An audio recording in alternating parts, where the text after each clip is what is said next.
गाड़ी, मेरा असला, मेरे 5 क्लासरूम कोफे और पिस्तौल और मोबाइल्स और ग्लासेस, कैश रकम, ये पुलिस ने कैमरे के सामने मेरी गाड़ी पकड़ी और ले गए।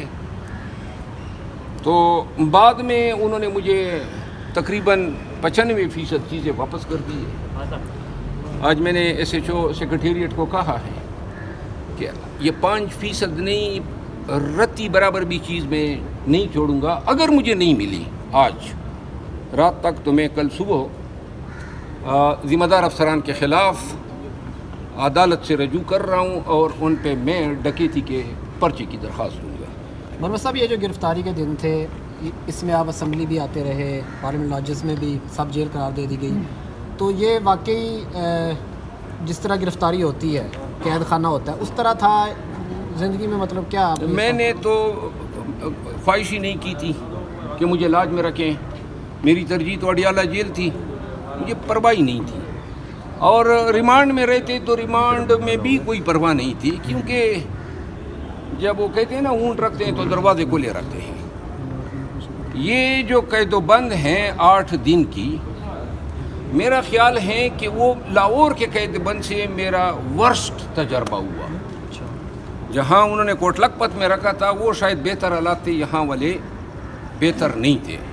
और दूसरी बात ये है, आपके तवज्जुह से बताना चाहता हूँ कि अब वो कमर कस लो, इस्लामाबाद पुलिस को कहता हूँ, अब साबित भी करो ये जुर्म जो आपने हम पे लगाए। नहीं साबित करोगे तो मैं आपके सामने बता रहा हूँ IG साहब को कि 193 का इस्तिग़ासा आपके और आपकी उस टीम के ख़िलाफ़ दायर कर रहा हूँ, और उसकी उतनी ही सज़ा है जो जिन इल्ज़ामात की इन्होंने हम पे दावेदारी की है। अच्छा मरवत साहब, 95% जो सामान है आपको वो आपको लौटा दिया गया। 5% ऐसी कौन सी चीज़ें जो अब तक आपको नहीं? कैश रकम नहीं आई है, पावर बैंक नहीं आए हैं, ग्लासेस नहीं है, और एक टूथ ब्रश नहीं है।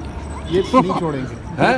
ये सारा कुछ एक टूथ ब्रश भी नहीं छोड़ूंगा। अच्छा, या ये देंगे या फिर जो है। मरवत साहब, कैश कितनी है? कैश भी बता दें।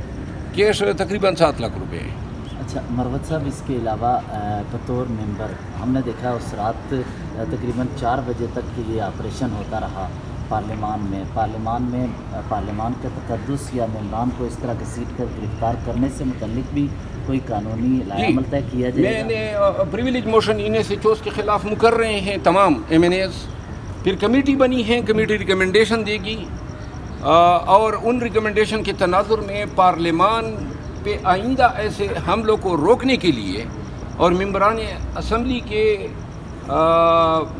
एहतराम को मलहूज़ ख़ातिर रखने के लिए कानून साजी की जा रही है, ताकि सिर्फ ये ना हो कि कानून ये कहे कि जी इनका यहाँ इस पार्लियामेंट लॉजेस में दाखिला ममनू है। अगर कोई उसको वायलेट करता है तो फिर उसको सज़ा भी होगी। तो लिहाजा सज़ा का एलिमेंट नहीं था, तो इस सज़ा को दिलवाने के लिए तमाम party, people party, MQM, JUI, PTI और PMLN और दीगर जो छोटी पार्टी हैं सब इस पे एग्री कर गए हैं, तो लिहाजा ये कानून साजी हो रही है। अच्छा, उन DIG पे भी कोई एक्शन लेंगे जिन्होंने 9mm निकाल के आपके सामने रखा, उस पर भी आप कुछ करने जा रहे हैं? जी, मैं अपनी लीगल टीम के साथ इस पे डिस्कस कर रहा हूँ। बहरहाल एक बात है, 8 दिन के फी दिन 5 करोड़ के हिसाब से हर जाने का केस मैं तैयार कर रहा हूँ। 40 करोड़ मांगूंगा इनसे। वो कहते हैं ना, सांप निकल गया लकीर पेटने वाली बात है। वो हमारे पश्तो में कहते थे, सपरा लाड़ा बला पसेदा, कि सफ़र का महीना निकल गया, बला पीछे से आ रही है। तो तैयार हो जाओ, पंगा लिया है अब इंशाल्लाह। हुकूमत को हासिल क्या हुआ है इतनी एक्टिविटी करने के बाद? जी, हुकूमत को, इस्लामाबाद पुलिस को मैं खिराज तहसीन पेश करता हूँ कि इनको नेकनामी हासिल हुई है। इन्होंने पूरी दुनिया के सामने साबित कर दिया कि ये ऐवान का कितना एहतराम करते हैं। मैंने स्पीकर साहब को कहा, मैं ये पार्लियामान में हम मुअज़्ज़ज़ मेंबर की बात करते हैं, तो मुअज़्ज़ज़ मेंबर की जो एज़ाज़ और जो तकरीम और एहतराम हुआ वो पूरी दुनिया ने देखा।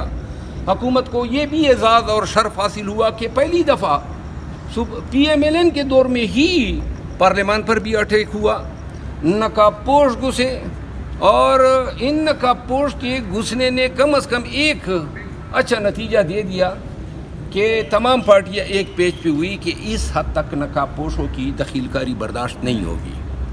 باقی جو ہے حکومت وقت اتنے اعزازات سمیٹ رہی ہے, پاکستانیوں کی ہمدردی انہوں نے حاصل کر لی, شیر افضل کو گھسیٹ کے اور زبیر خان کو پکڑ کے گھسیٹ کے اور بیرسٹر گوہر کو جو ہیں دھکے دے کے, واہ واہ جے جے کار ہونی چاہیے ان کی.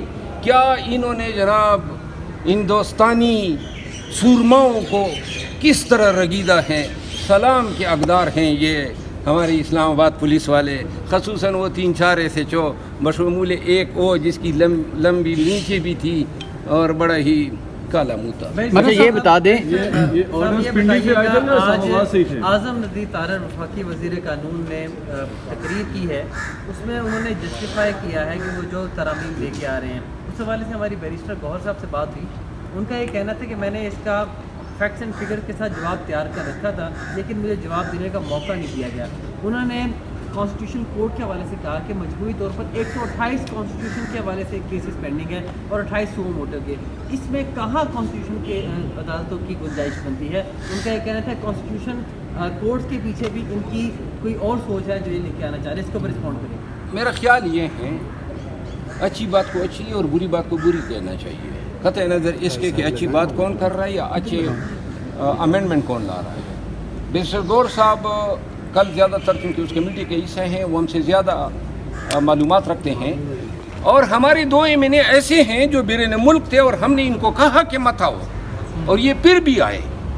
جلدی اس پہ پارٹی فیصلہ ہوگا اور ان کے نام ہم قوم کے ساتھ شیئر کریں گے, ان کے حلقے کے لوگوں کو بتائیں گے کہ ان کے مکروہ چہرے دیکھ لو, اور شاید ان میں سے چند ایسے تھے جو پہلے سے ان کی کمٹمنٹس تھی تو بیرون ملک سے بھی آ گئے, اور ہم نے یعنی عمر ایوب خان نے 7 دن پہلے سب کو کہا ہوا تھا ان تمام کو کہ انڈر گراؤنڈ چلے جاؤ, لیکن میرا خیال ہے کہ والہانہ پن تھا, لگاؤ تھا ان کا کہ وہ آئے, ہمارے ساتھ رابطہ نہیں کر رہے ہیں لیکن ان کے گود میں بیٹھے ہوئے ہیں. اور یہ آئینی ترمیم 3 چیزوں پہ اگر یہ اس انداز میں لاتے تو وائی ڈی بی نہیں شو ہوتی. نمبر 1 کہ آپ حزب اختلاف کے ممبران اسمبلی کو اغوا کر کے ان سے اپنے مرضی کا ووٹ دلوا رہے ہیں, نمبر 1.